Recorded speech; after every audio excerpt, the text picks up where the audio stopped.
Is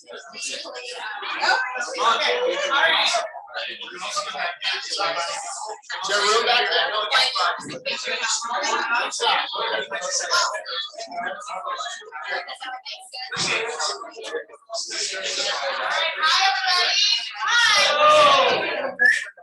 We're 6 months into the year. How's everybody doing?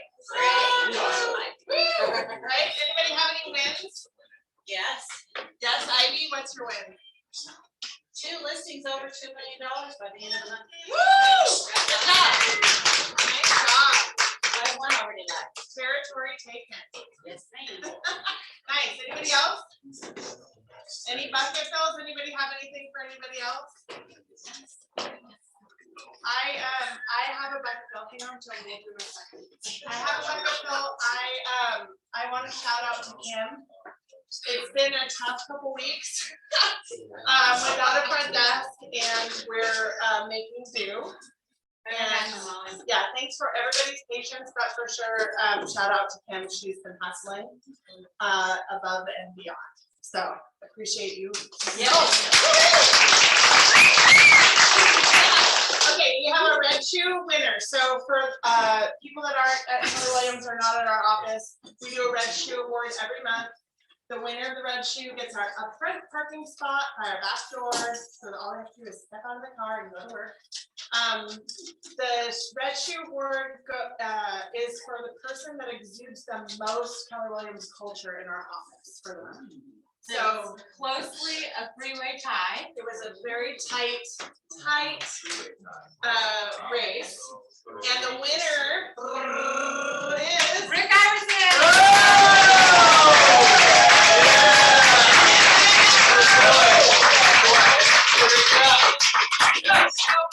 We have all your goodies, but because I was out yesterday, I'll get them to you right after the meeting. yes.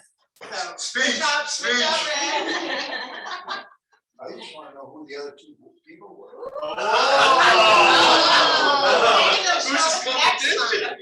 David will show up next time. You gotta keep voting. Yeah, everybody show up and vote. Okay.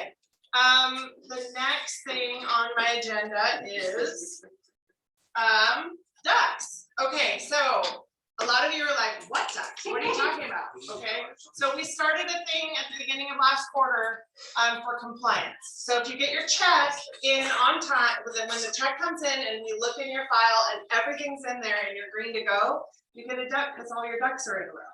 And that's why you get a duck when you pick up your checks. It's not like candy or fun, but it is, you get all your ducks and then we're gonna collect all the ducks back this week and next week.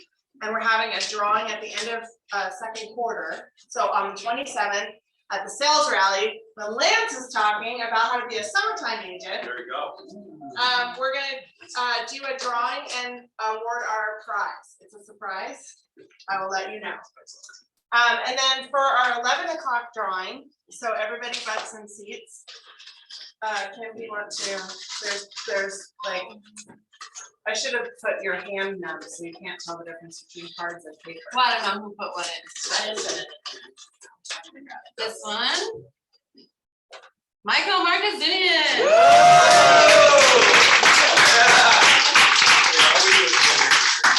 There you are. Yeah. Hey, have you read this? There you go. That's what's green lights for the next quarter, so that you can get lots of paychecks. Which book is it? Green lights? Oh, green light. Yeah, green lights. Okay, so what else? What was last? We have new calendars and they're down at the front desk. So after the meeting, if you need one, we'll print one off for you or grab one. Strawberry Festival is going to be on Saturday the 19th. We're doing an office kind of party barbecue thing out in the front grass out on State Street for the parade. So we're gonna all meet up here at 3 o'clock, put our chairs will be out way before that. But we're gonna have chairs out, have a tent, grill dogs, strawberry shortcake.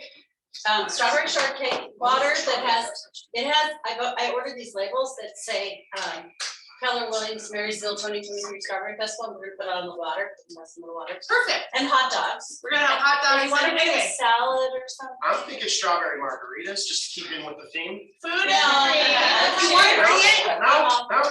So we did three, and the parade starts at 5, and then after that, if anybody wants, the carnival is straight down 10. The one, So, you know, it's just easy to in and out, and we get to do it, and it'll be fun for our families. And our hot dogs are cheaper. yes, because They're they're free. Well, on the company.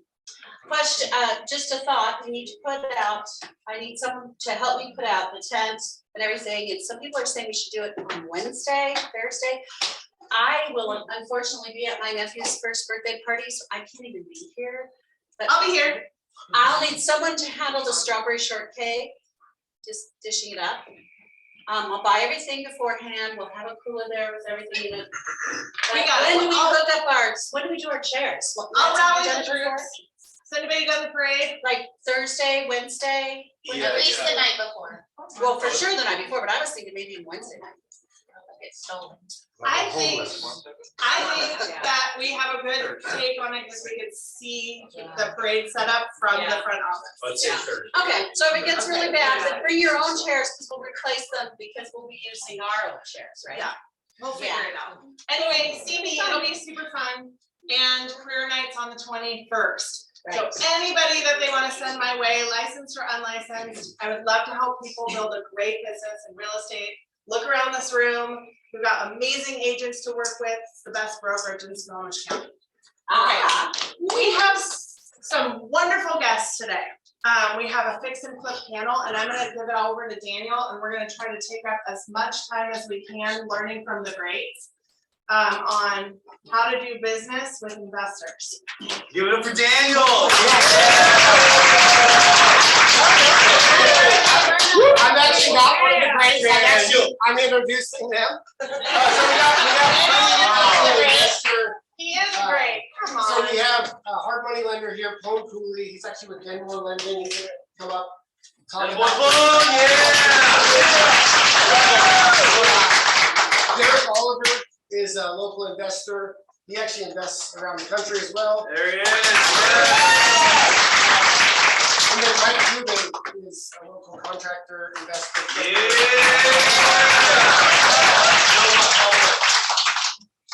This guy works out for sure. So we're gonna just kind When I of. have time. If I don't, he calls me out because my truck's. All right, so I wanted you guys to kind of just get to know them. So my first question tonight is just to kind of tell their story, how they got into investing and who they are. So I'll start with Mike, kind of first, just, how'd you get into investing, or tell us about your first flip or whatever that goes. Well, actually, my first, I don't know if anybody's heard of Invitation Homes. Yeah. So I was their first contractor. So in 2011 to 12, I had 30 guys and flipped 107 homes that year. Wow. And then after that, that was a lot.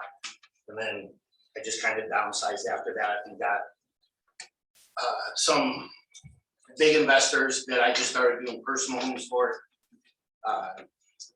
So I took the core group of that construction company, started another one, and then just started doing these investors work, about 40 homes a year. And then after that, after about 2 or 3 years of that, I just started buying my own homes at that point. Okay, well, that was actually gonna be my follow-up. When did you kind of branch off to do it just for yourself? And sort of- I worked from the bottom up. As soon as so my first house I bought, I had 2 other partners. Okay. Just because it's a lot, right? And then the next one, I had 1 partner, and then the one after that, I didn't have it. Okay. So I probably buy 15 to 20 homes a year at this point. All local or? where- I try to stay in Snohomish. Yeah, Make it easy, yeah. I've done all over the place. Yeah, Snohomish County is good enough for them. yeah, so part of flipping. Well, I do Arizona too, Oh, so yeah. it gives me a reason to go down there. But yeah. Is Laura flying down there? Yes. I know where her house is down there. Derek, let's hear it from your story. I got my start in property management back in '07, and was just kind of doing that, and then bought my first investment property probably around '09 in Utah, and then I had a fourplex I completely remodeled out in Salt Lake, and I'm from Utah, and I had a townhouse and a couple single family homes. and was just kind of dabbling in it a little bit, and then moved to Texas for a year, and then moved here, and have been doing it full time here since 2019. I'm forgetting what's your name again? Derek.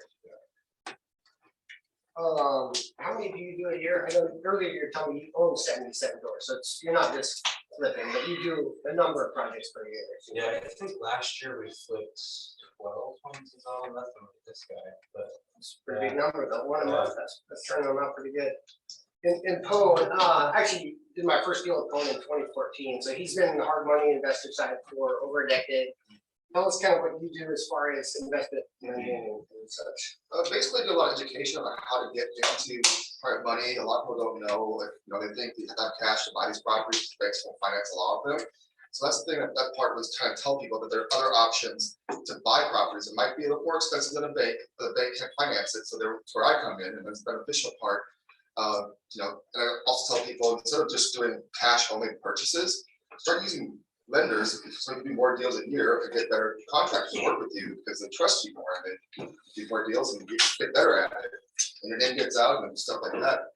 But yeah, since 2013, I had a weirdest way to get into this. I was a branch manager at Wells Fargo in Sammamish, and I had a recruiter come by and says, "You look like your life in this place." Oh. And I was like, "Well, it's Wells Fargo." I'm gonna use that script. I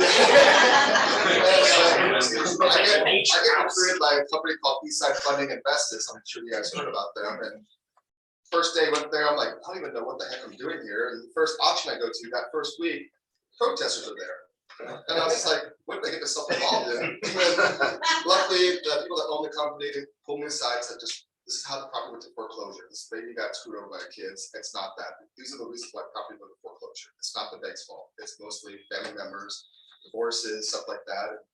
Since then, I've been in there and helping people with different ways to buy, not just buy to flip, but buy to owners rentals, as well as helping realtors expand their business by not just being a buyer's agent or by being a listing agent, but also by being an investor, a real estate advisor to people. Awesome. So we actually want to talk about funding, but first I want to talk about leads and like, Mike, how do you find your properties or what are your lead sources to actually finding deals? Most of them are, at this point, are all wholesalers. I haven't done any auction. My first house I did buy at the auction, but I have a huge network of people that just shoot all day. Yeah, I got a text just standing right there about another one in Duval. So what market? Yeah. Sorry. I was just talking. No, but it's kind of crazy because people actually call those numbers. I bought a house in Ballard for $1 million, and somebody called the 1-800-UGLY houses. My buddy owns a franchise, and it was a huge house in Ballard.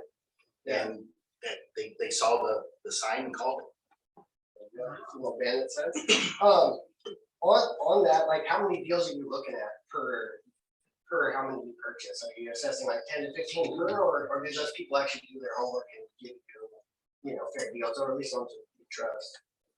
Yeah, I have to trust them. I have to see the house at least. I have bought houses sight unseen, mainly based on the location. That last big Snohomish house I did, I bought it while I was at a George Strait concert in Vegas. Yeah, that I was the second buyer on that. So kind of I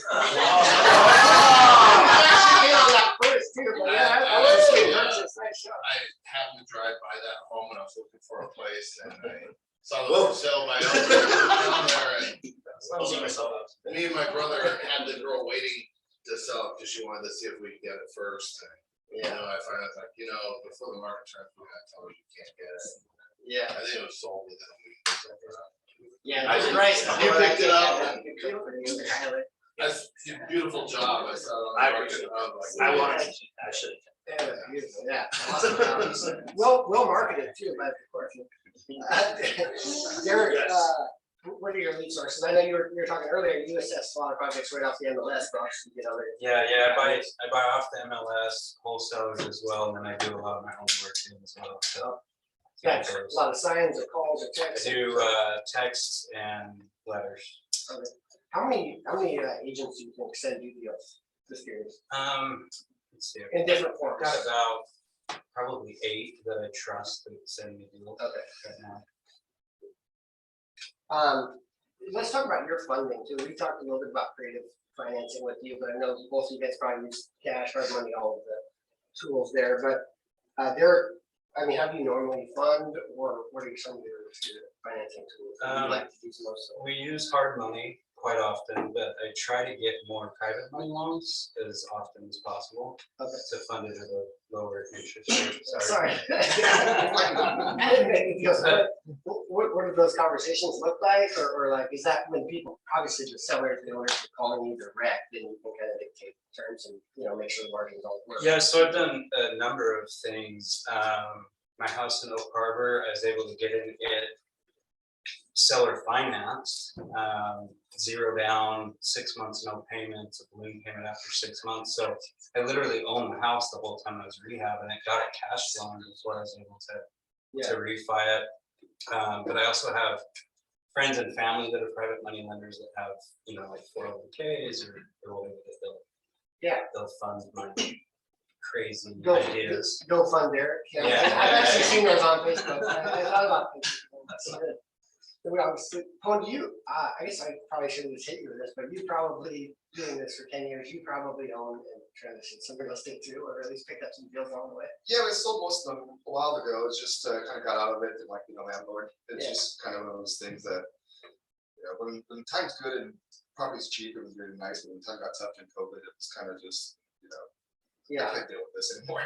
But understand that we're in Washington State, so Yeah. that thing here is tricky. That's the biggest thing though, is if you want long-term wealth, want to leave a legacy for your family, that's where you start. It's, trying to do fix and flip sounds cool, makes TV shows, but you don't make TV shows off rentals, but that's how you make long-term wealth. Yeah, Mhm. for sure. Let's actually talk about that, because Derek already mentioned you have 77 doors. I think the goal, I mean, this is a fix and flip plan, I don't want to bait and switch anybody, but like, if you're just fixing and flipping, you are not building any wealth. And you're making income, and then the government's taking as much of that as they possibly can. Still awesome, because you want to make as much money as possible, but let's talk about how many deals you two do per how many you might keep a year. What if you have those kind of formulas, starting with there? We'll probably, I keep the ones that make sense, right? Like, there's no formula there. It's if it makes sense to keep it, I'll keep it. If it only makes sense as a flip, we'll flip it. So yeah, I don't have like a magic answer for that. But I mean, more like how many do you want to keep? I think one thing Paul actually touched on a little bit is this state, we got obviously higher prices than other places that we probably all invest in. So it makes more sense probably to flip here than to hold, because the cash flow margins for rentals don't actually pan out most of the time, unless you've got a bunch of capital sunk in, which Or you got a really good deal. Yeah. But this is kind of like, I know Anton likes to say this is an appreciation state, a market for appreciation. So obviously one is. And that's what I base most of mine on, even if they're not like huge cash flowing properties. Yeah, Actually, I have a duplex in Everett that, once the property raised the property taxes out, it actually took out the cash flow. So now it's just sitting there, but I bought the property for $240, like 3 or 4 years ago. I'm sure it's probably, downtown Everett, it's probably 600. your tenants are paying. No, they're good. I was lucky through COVID, because all my multi-families and everything are all single bedrooms. Just 1 bed, 1 bath. I like small. Okay. I don't want to deal with the whole family. Yeah, generally the turnover on anything less than 2 I get pissed off baths. at everybody. It's pretty standard landlord there. Absolutely. Let's talk about your guys' buying criteria. What the deal has to have in it for you to pick it up, like? Well, so that kind of goes in with, I try to keep at least 1 a year, but the only ones I do try to keep are the ones that I can do the burn method on. Okay. If it makes sense that way, and then I'll do that. And I don't even have to break even. You're not gonna make money doing the burn method in this state unless you steal the property. Because by the time you refi and with the rent and the interest rates. Yeah. But the property has to make sense. Yeah, So but there'll be equity in it, obviously. there's and there's gonna be equity. You don't have to do as much to a burr house as you do to like a complete flip. Yeah, Because the appraiser doesn't see, they see the roof, the windows, they see all the aesthetics of it, right? So you don't have to go as far as you would on a flip where you're getting an actual home inspector.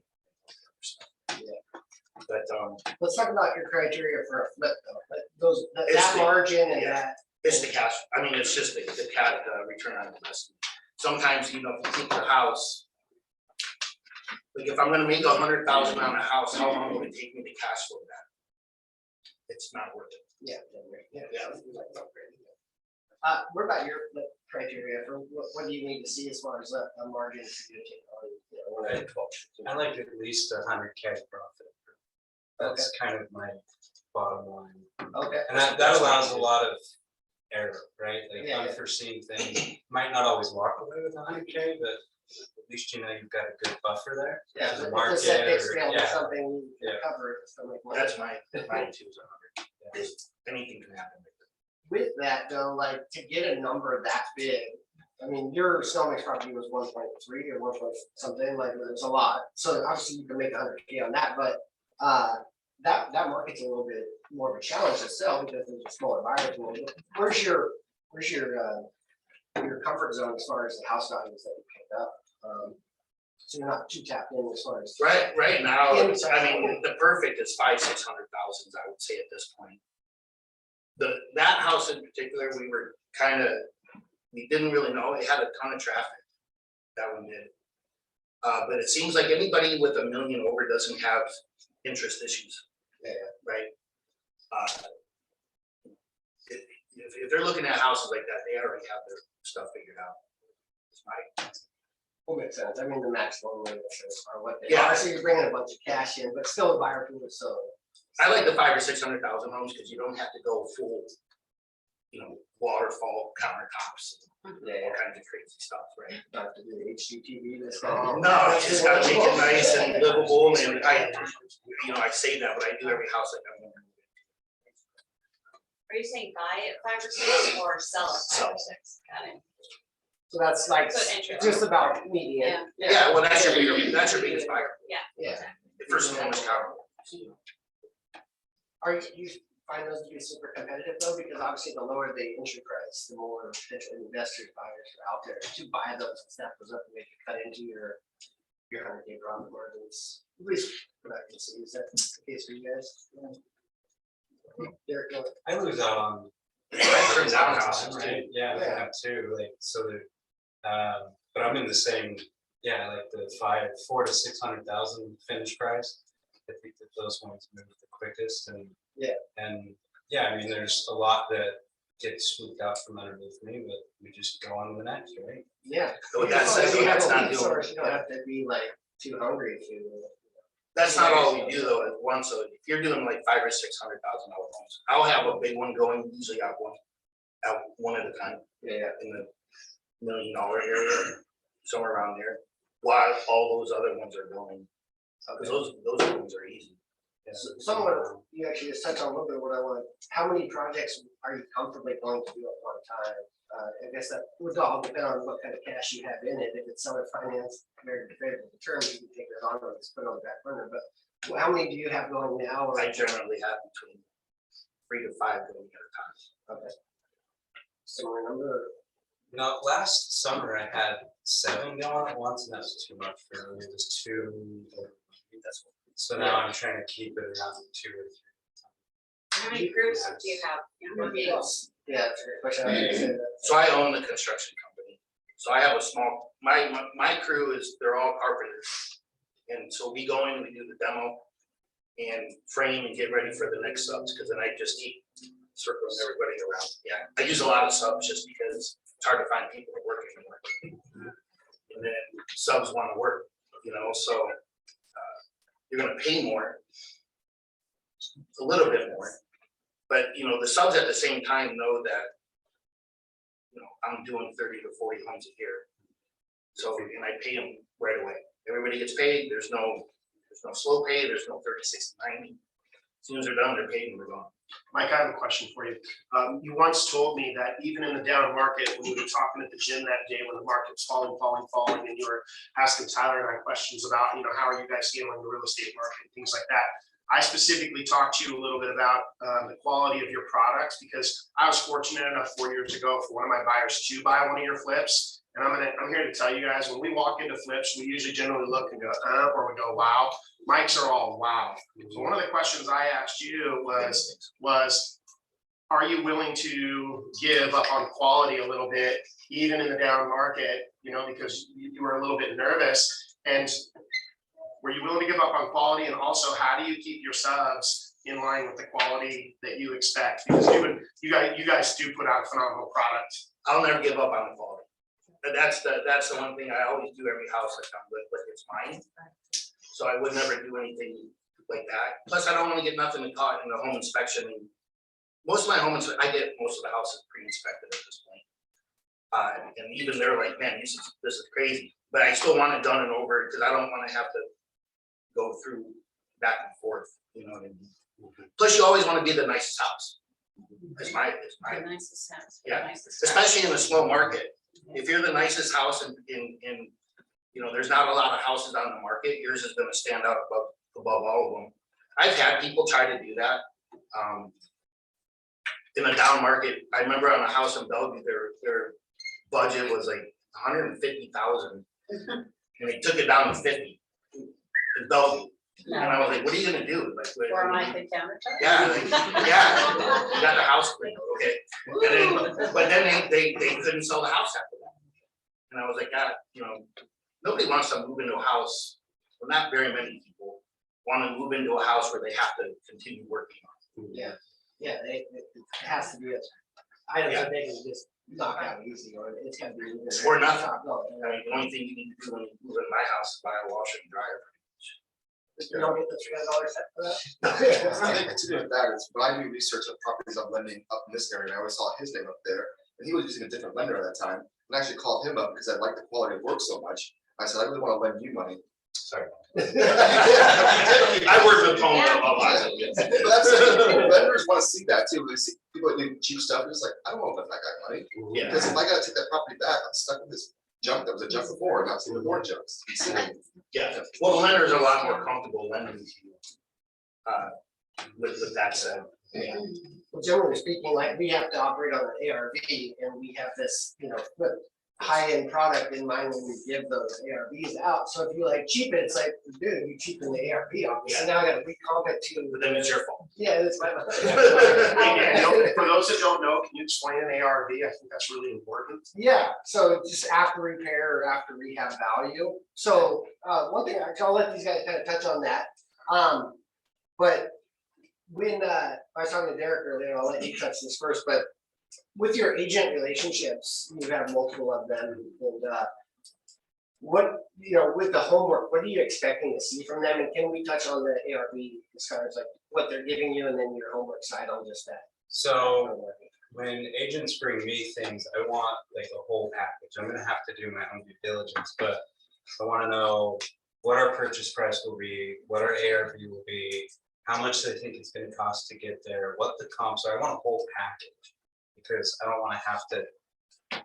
We're analyzing so many properties already that we don't want to have to analyze the ones that somebody's trying to get my business, right? So when you say cost to get there, sorry, you're asking the agent, I understand the comps and all those things, you're asking the agents to figure out what the costs to get there are gonna be? yeah, I want a rough number from them.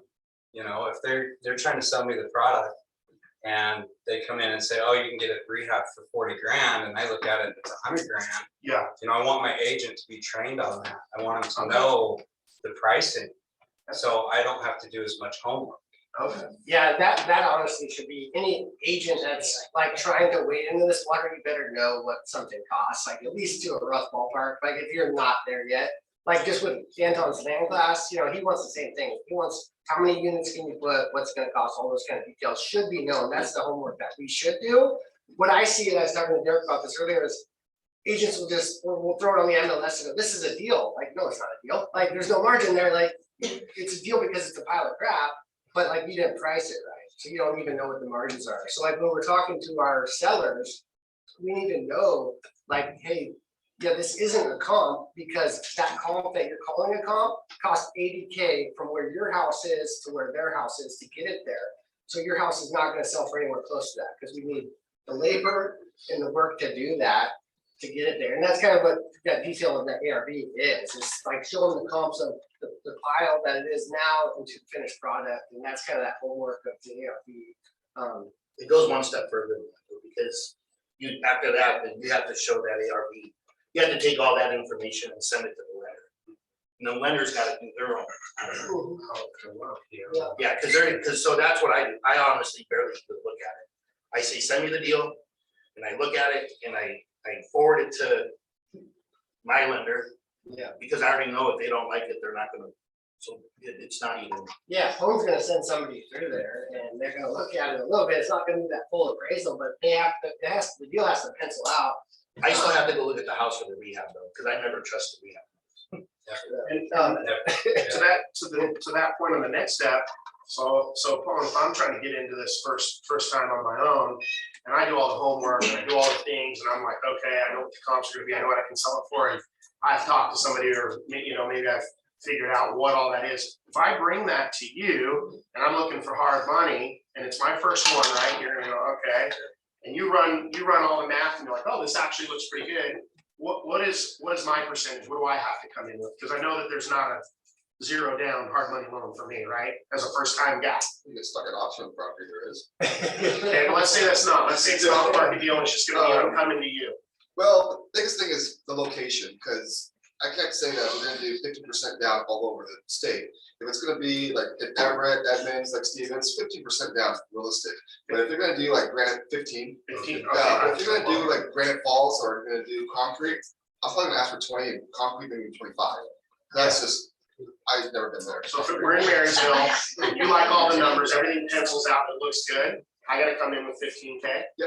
50%. 15%. 50% price. Yeah. There's other stuff that comes into it too, it's loan to cost, loan to value. And then also with another part, loan to cost and then loan to value. And then the biggest thing too is the money multiplier. We're gonna look at what you put into the property and how much the money you put in is gonna upsell the property.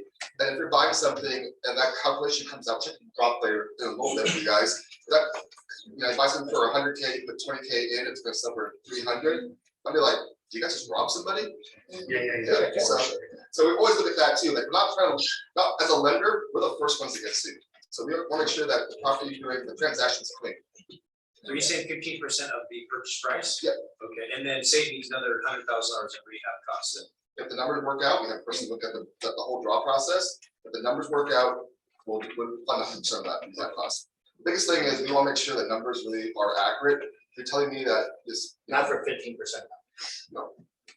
You'll do the rehab with 15%? 15% purchase price, we'll do 100% of the rehab. Yeah, as long as the numbers are correct. Depending on the Always come location. back, you always come back to me. Great opportunity. 15%. I'm gonna hold you that. But the thing Don't is- actually, you give me a deal. You're recording this. So- This is gonna go. Another meeting.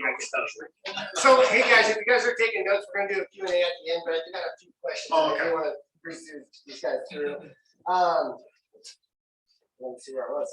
So let's talk about the problems that you won't touch. If there's a house problem, property problem, issue, as far as condition that you will not get into, no matter does it deal with paperwork, maybe with the county permitting or anything like that? Oh, yeah, I mean, that's a huge. They just tried to sell me that house up by Little Caesars, that one that's right on the corner. Oh, yeah, that's pretty bad. I was like right there, like where everybody can see, I'm good.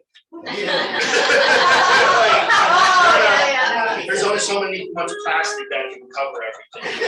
It's like, you guys can have it. Yeah, but honestly, I looked at it and I was like, man, this thing's almost disappeared out at this point. I don't even know why you would sink 100,000 into what was there. Cause it was just a lot. It was just too much. It probably is a tear down, just based on the location you just said, because that might. I could would be just assume multifamily. they should just look at it and tear it out. Yeah. I think the worst house I did was my kid's house that I bought the twins. That one should have been. Okay, but I can help out. You're not bringing up a We good see one. this house on the MLS for 180 grand up here in Alpha Grove, and I was like, what is going on here? On 2 lots. So we went and looked at it, and I was like, this and that. Yeah. And then, but, When you got it. yeah. Pencil it out. Derek, is there stuff you won't touch as far as? It's just the same yeah. thing, I try to stay off roads where it's high visibility. And, but I mean, if the numbers make sense, we'll touch anything as long as it's worked in, right? So- I tried to sell you a pretty nasty house in Stoneham You 2 did? years ago. Yeah, Yeah. you wanted it, but your partners were like, I don't know, Derek. It's Yeah. not like a failing foundation or something. So Yeah. there was a lot of stuff. That Owen, let's talk about the finance aspects. What would you guys not touch? Is like failed septic? Is there anything like within that realm that you guys don't know? We're not gonna let that because of that condition. That's not so much, and contrary to belief, hard money lenders do not like to do big dollar amounts, we like to do more units than actual big ones. And we actually do not like you guys being on our paper that long, because we make more money on points, we don't really make money on interest at all. So when you guys complain like extension fees, and I said, before. Yeah. And then 7 to 8 months, you sit there, I'm like, well, this guy's not making any money on this property, and 12% interest, there's all your profit. I mean, I got a client right now, refinanced for him, he's been in a hard money since 2016. Oh, my God. Why? It's Yeah. taking so long. I mean, Give it up. I think Laura, you're still on hard money, but it pencils out. So like you gotta have the math to like, okay, if it still pencils and you're still trying to do something with it, like 2016. That's great. Yeah, that's, yeah, you just declare bankruptcy on that LLC. Go. And that's the biggest thing for us, is like, we want to make sure that you're successful, because it's easier for us to lend against you guys, and the names out there that it's a relationship. It's a brand new person and they want something that's kind of wacky, it's just, stick built and Leavenworth, like, no, we're not gonna do that. Yeah. And we always gotta think, if we get stuck with this property, what are we gonna do with it? And if it's mid-construction, a burnt down house, we're like, we don't wanna hire a contractor to redo all the work that the person messed up already. Yeah, so let's talk about that because our mom touched on it too. So you have relationships and then the terms get better as you know the person's successful. I think every hard money lender is gonna ask you like, what's your last 5 deals look like? Let's see them on paper kind of deal. But if you're a brand new agent or brand new investor to this, like the terms, and you gotta make sure that that project probably, and that person pencils out a little bit better because you don't have a history. Does that look different at all? A little bit, but the good thing about being a real estate agent, we kind of look at you guys too, what you guys done, what you guys listed, what you guys help clients buy. That way we know that you know what you're doing in this market. If you're brand new, never done anything and you want to flip right away, it's not like, if you're brand new, you haven't really done anything at all, you can't really use anything, but we do cover the factor that you are a licensed real estate agent, or you're a mortgage rep, or you're a contractor, because you guys know the market a little better than someone that just school teachers today and decide want to fix homes in the summer. So that's the thing that we always take into consideration. It's not just your history or your credit score, it's also what you do for a living. I do wanna, we were talking about issues that you won't take on. Is there, start with Mike, like how, we've all watched flip or flop, right? So there's the flop aspect and that's the risk element. Like, is there some projects that you failed on that you can kind of talk about like why that might have happened or what you got into that caused something to be a failed or a money loss project? So I remember the first house I lost money on was in Kenmore. And this was a buddy of mine. He overdid the house. We had 2 different things. He's from Bellevue, and the house where it sat was next to like a substation. And if we would have just done a nice aesthetic deal, it would have been fine. But it was very nice, and I think we lost about 80 grand. And he was like, that was the first house. I mean, that's how I met Charles, is because I had to refinance it out of that to get an extension. And his thing was like, wow, you need to write off anyways. And I was like, I got baseball tickets and wine and all kinds of shit I got to write off. I don't need to write off a loss. Other than that, it was just this past year. I think I lost on 2 just because of the market. Yeah. So Mike, could you have held it and waited for appreciation? So with that said, I've always had the means to hold them. The problem is the interest rates, even on that kind of stuff, like either bank statement loans. I just got approved for a bank statement loan, I think it's 7%, but still, can you cash flow? You still have to cash flow, right? Which is hard here to do with the higher interest rates. Before, yeah, I could keep it, I have I have hard money 30-year loans at 4%. On some of it. You had mentioned too as well that there is you lost on two other ones kind of most recently. Maybe when you say recently in the last year or two, is that what you mean by that? Yeah. And would you say that was just because when you bought it and the market was continuing to go down? So I know you do a really good job of It was the market. being in and out Both of them. in 60, 90 Yeah, days or both so. of them was just, there was just automatic within, because they didn't take us that long. Most of my flips are like 6 to 8 weeks. Yeah. Right? So it's not like, I don't barely give the time, For that to happen. I don't barely give the time to make a mortgage payment, Yeah. right? I'm trying to get in and out of this thing, so, you know, but most of that was just the market just dropping that much. Now, could I have held it? I probably could have for another 5 or 6 months. But at that point, it's like, how are you gonna tell? Yeah. You know, I'd rather just get rid of it and move on and wake up somewhere else. Yeah. Yeah, How so the do market, you handle difficult partners like that are kind of destroying your profit Just margin? don't do it. Just be in charge yourself. Yeah, so I still do take partners. Yeah. But they'll, like, most of them are the actual wholesalers, they'll buy the house, I'll rehab the house, so they're still skin in the game on both sides. Right, but I am in charge of the whole project. That's it. So to that point, do you partners with realtors, and if so, what does that look like? So I do a lot of work for you guys, mainly just to get the houses on the market. And, you know, get houses ready to sell, because most of the time, the homeowners can't afford to do that. So I'll do it, and then I'll just get paid out at escrow, I just charge another 10% on top of whatever else. Some the bank at that point, but that's mostly just yeah. Let's to talk- keep a network going. Let's talk on that partnership deal. I think both of you guys have multiple partners on projects, but let's say somebody that's kind of newer and wants to get in, it doesn't have a dime to their name, but finds you a deal. What does that partnership agreement normally look like? If you've ever experienced a partner that raw, or maybe there's something better than that, but.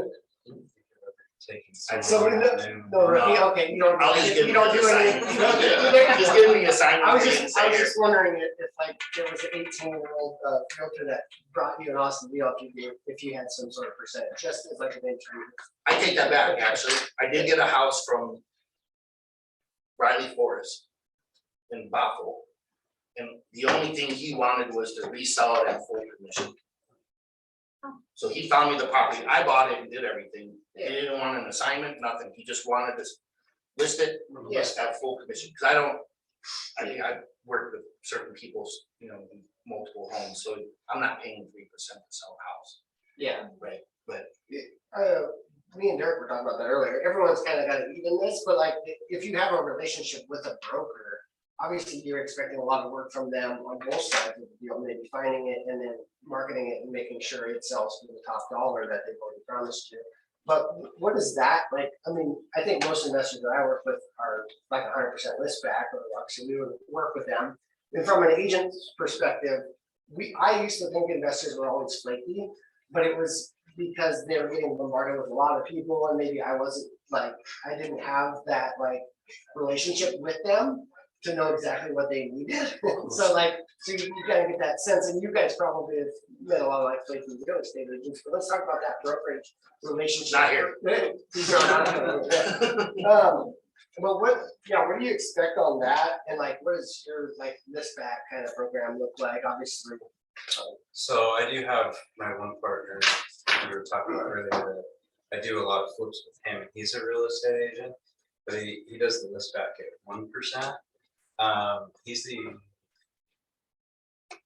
only realtor I've actually ever partnered with, so that's a good deal. But on the list backs, usually it's 1.5% for that's what I said I would take for you. Are you guys paying for the staging and those kind of things out of that most likely, and just kind of considering it in the rehab? Is he putting money in as well? Like, is he your partner on capital? Is he Yes. bringing money and then he's He also brings the getting money deal, for 1.5? Okay. Yeah, and we split the you should check for the deals. He's helping pay for it. Okay. Yeah. So he's really 50-50. Yeah, it's a true partnership, but he's also a realtor, so he does. Yeah, it's the same. I'm not a I realtor. would absolutely do that. Is there any benefit to not being a realtor? For you, maybe in the negotiation?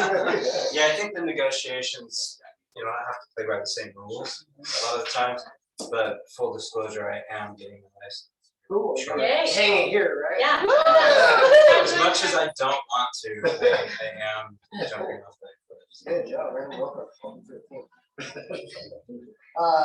Let's, I want to just tell someone that's looking to get started, we were kind of talking about maybe the people that haven't ever done a project. What would you tell somebody that wants to take on their first flip? Because the problem that I see, I talk to a lot of people that, oh, I want to do this fix and flip, super interested, saw it on TV, whatever, but they never jump in and therefore they never do it. So what would you tell somebody looking to get started, like from your experience of how to do it, or like what kind of advice would you give them from your history?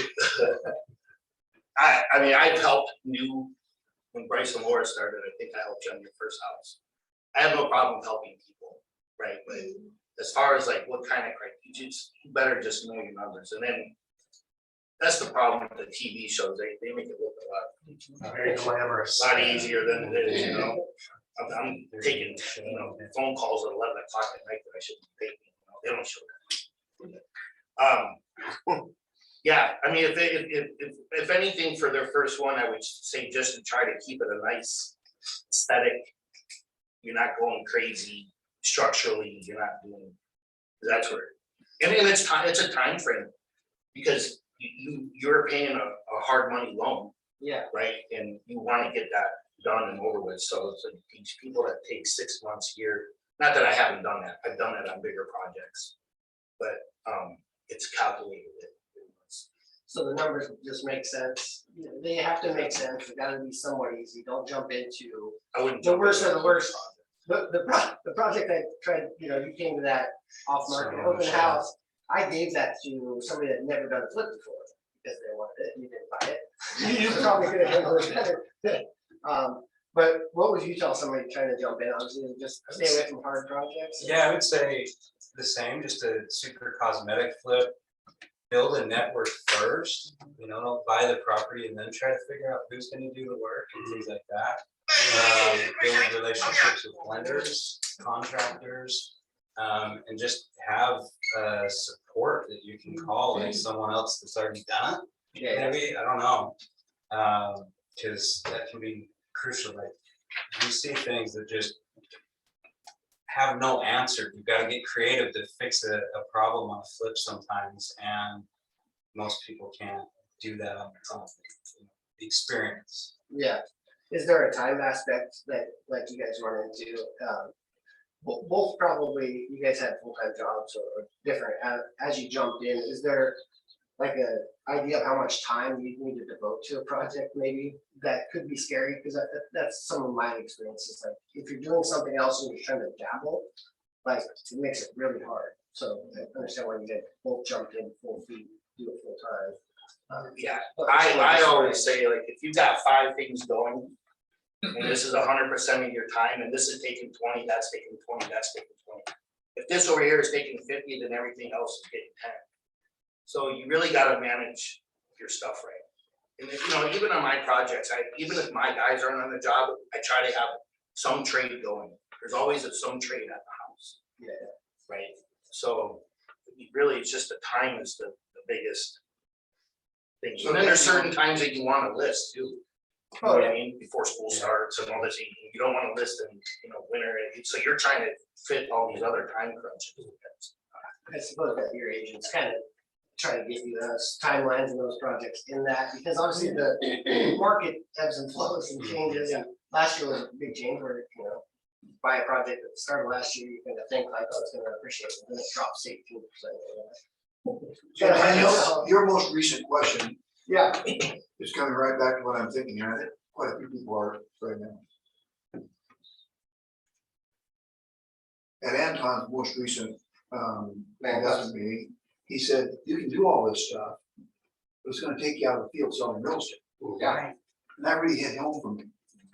I had one last year that scared me to death so badly, I brought Lori in on it. And I ducked out of the whole thing and didn't do it because I didn't want to get sidetracked on something that I had to learn a whole new career. Yeah. And yet, last year I popped on a grade 5, I picked it up and turned it into a rental. I'd love to get to know you fellows better and pop into something where I can come to you and talk to you about something. But I don't want to do that. I don't want to become The a investor. wholesaler. I don't want to do that.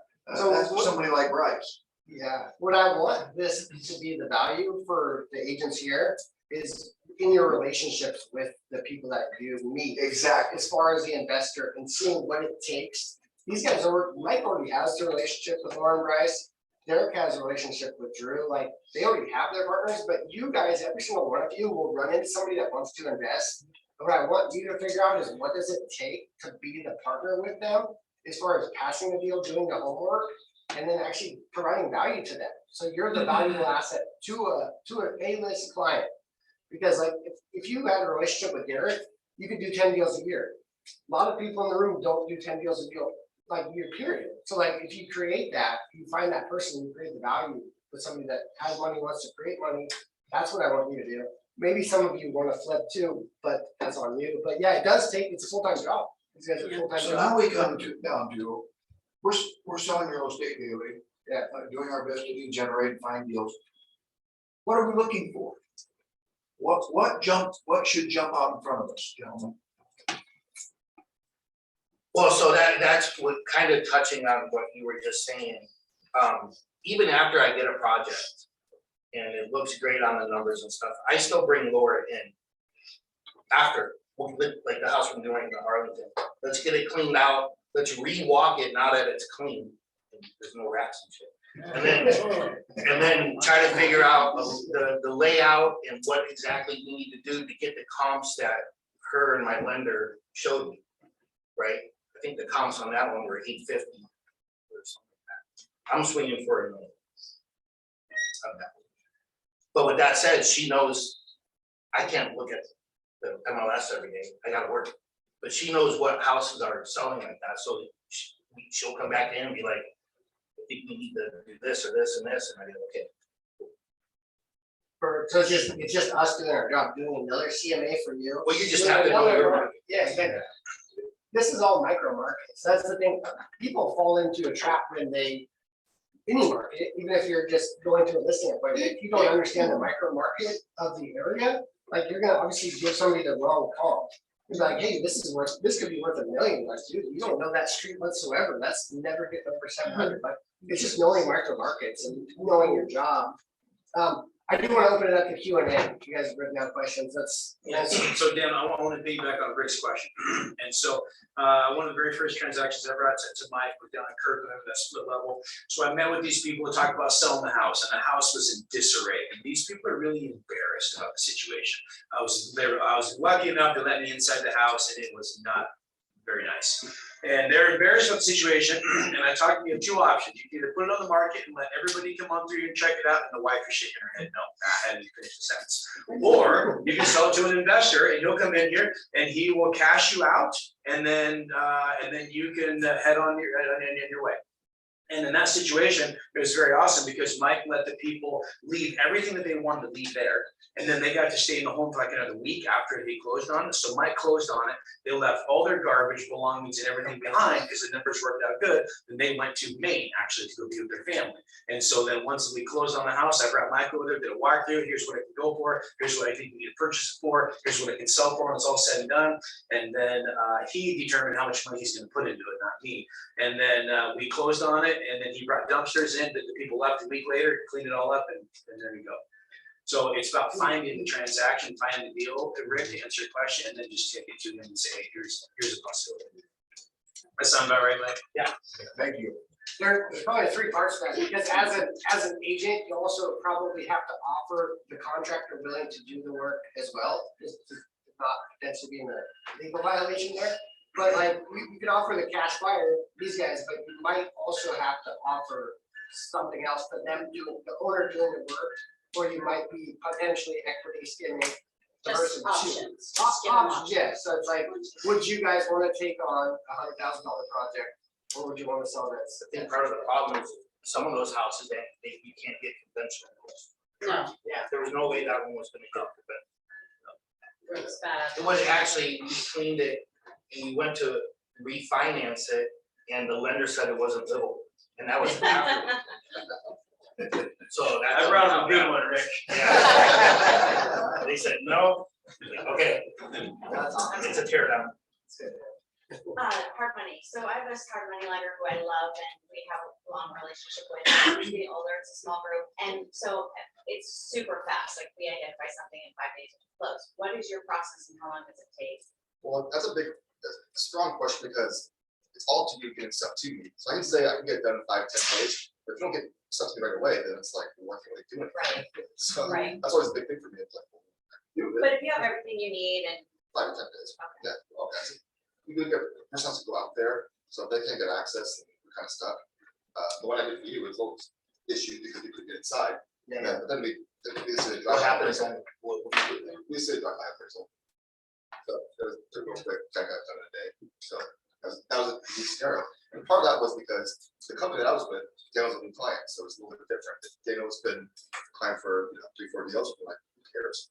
Yeah, the reason why I was a new client back to him is my hard money's weird, they changed a lot, not all of them, but like the companies can just kind of fold. And the company I'd probably done like my last 6 deals with, just decided like they were gonna fold up this year because the market shifts, just like any sort of like upstart, whatever, like they can kind of, just fall apart and their terms and things have to change because the market gets sketchier and these are, private money people, so yeah, that's why. So, different, but yeah. You also have other investment money options too. I don't know if you guys, you talk about banks taking loans, but like DSCR, talking about properties in Florida with rental terms and stuff. It's not just hard money, you guys have a lot of different types of money. They're all helpful. I have a quick question, about the Granite Falls, you said 15% down maybe, if it's whatever. It's more rural. Obviously, is that because of rural, or I was gonna say, or was it because of the attractiveness of the area, or? It's just the average days on market, that too, but like, same time, say, Tornado, I don't know what that is, and like, days on market is barely 2 days, I'm like, well, out of there.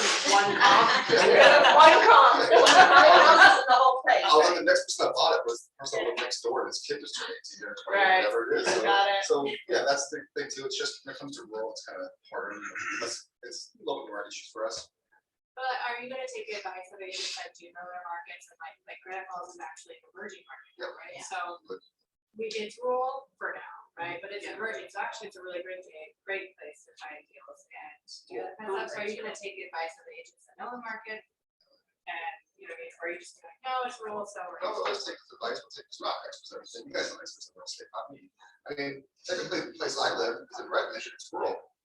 But I'm like right off the Redmond Road, so like, how am I not gonna, like, some companies will not finance that house. That's so funny, Yeah. because it's like worth a lot. Yeah, And it it's on sells the, right away. it's on the border of Redmond and Woodville, but we're considered rural. So technically, we're not financeable by majority of the lenders. It's weird.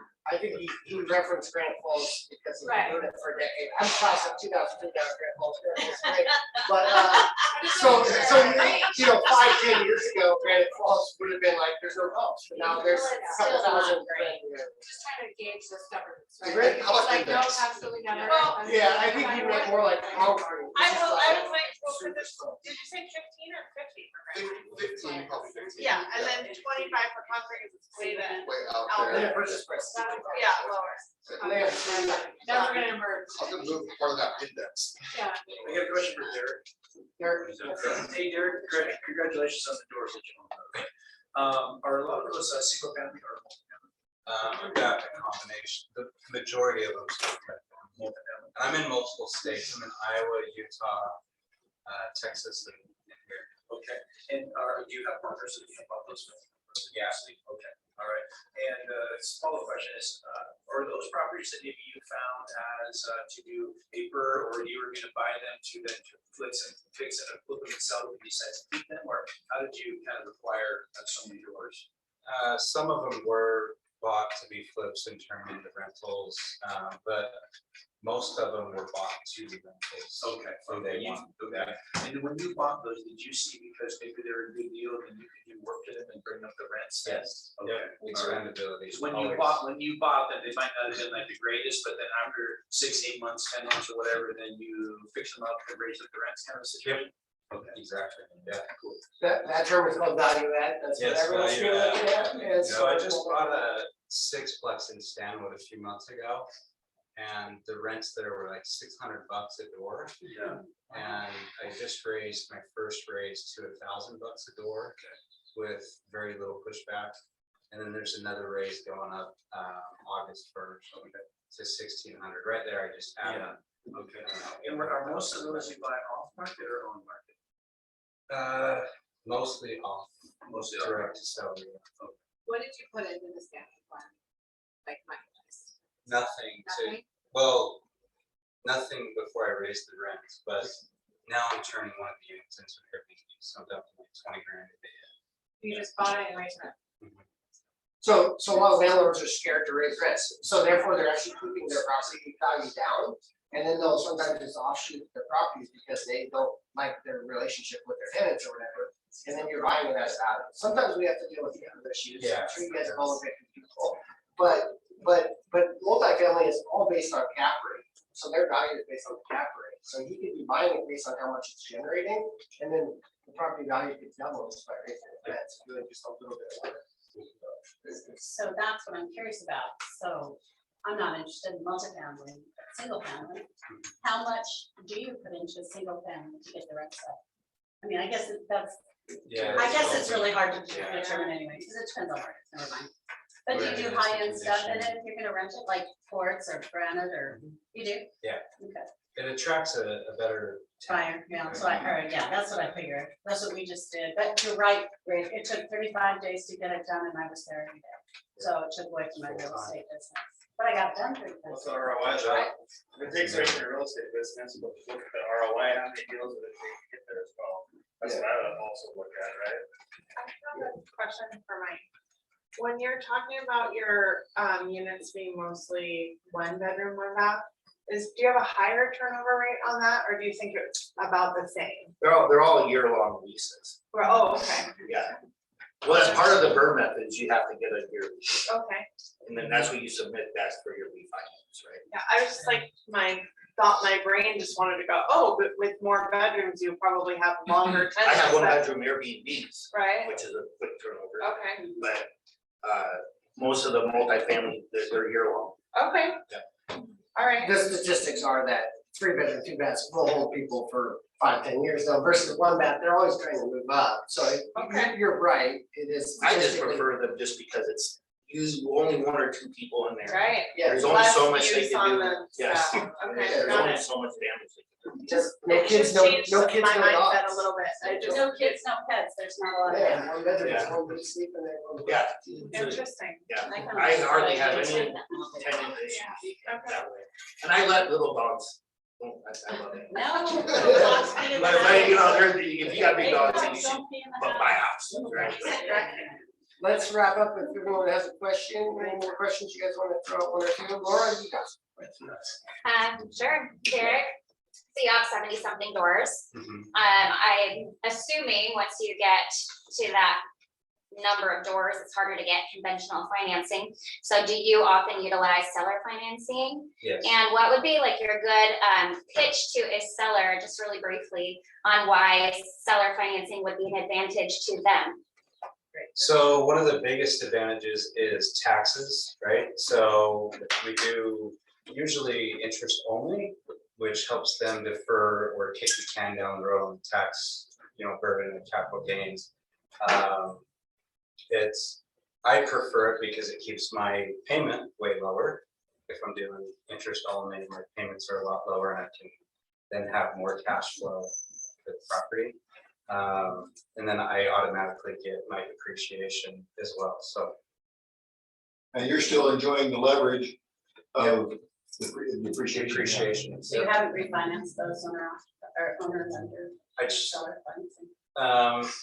some and some not, right? So. Depends on what the seller wants. Yeah, so like the Stanwood deal that I just recently purchased, I got that on a 15-year note. Oh, nice. I'll carry that all the way through and then ask them to extend probably. At Yeah. 15 years. Is that on the interest only too? Yeah. Okay. Wow. But just by raising those rents, we've come August 1st, I think we will have appreciated about 800K. So in 15 years, it's gonna be a lot more, right? I want to touch on that because the benefit to the seller would be that they're continually making money. Like, I mean, you have to just show them the scale They're of probably interest. making Being more like, than. hey, like, you could sell this now, or like if I just show you this interest calculator for 15 years, like you want to maybe make another, like it totally fences out the buyer way better, but like it still works for them. Corey, you got this. I was just gonna ask, is there a certain point when, from a capital management standpoint, that you, like, we've used all the tax benefits, depreciation benefits, best that we sell and move that capital to another project, or just like staying stable? What's your philosophy there?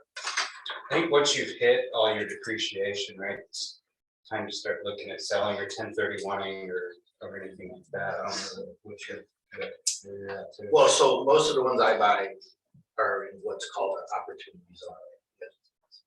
Yeah, so all mine are, so you have to hold those for 10 years. So I just let them sit. I don't do anything with them. They just accumulate and do whatever they need to do. I take care of them, and then 10 years from now, I'll figure out, because all those ones in Everett are zoned, all the single family homes there in that area are zoned 8 to 11 floors. Through that opportunity zone thing. So, but you have to hold them for at least 10 years. That's gonna be some major appreciation there. But Yeah, and that's all, that's the why I bought them. You were just talking about that little teaser one, I think Marysville kind of just changed their zoning. opportunity. Yeah, most towns like that have, because Yeah, build areas. it's just high density, they just want more people.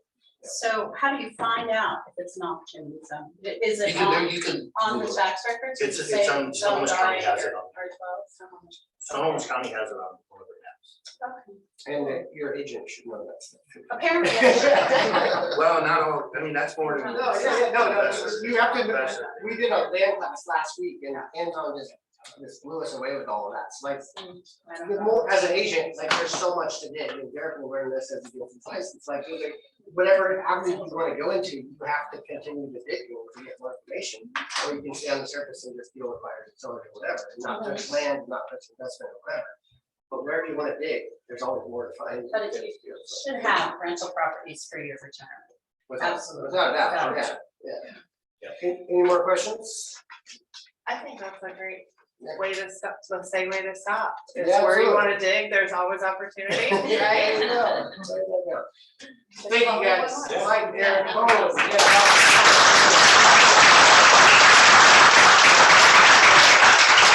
I'm sure you guys want to. Yeah, business cards. Daniel, thank you.